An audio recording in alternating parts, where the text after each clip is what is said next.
તો હેલો મિત્રો, પહેલાં તો બધાને જય શ્રી રામ. નવા બ્લોકમાં સ્વાગત છે. તો આપણે હું આ ખેતરથી ઘેર જામ ને તમને દેખાડીએ આપણે ખેતરથી ઘેર જવાનો રસ્તો.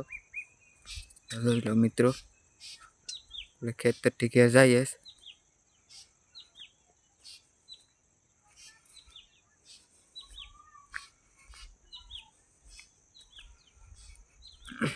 આપણા છે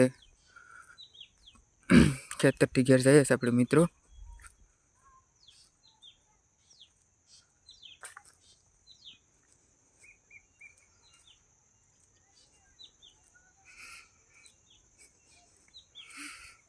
જોઈ લો મિત્રો, આ પાસેથી આપણે ખેતર જવાનો રસ્તો છે, ત્યાંથી આપણે આવેલા છે.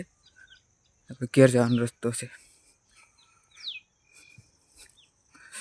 તો આપણો બ્લોગ પૂરો થાય તો લાઈક ફોલો કરી દેને.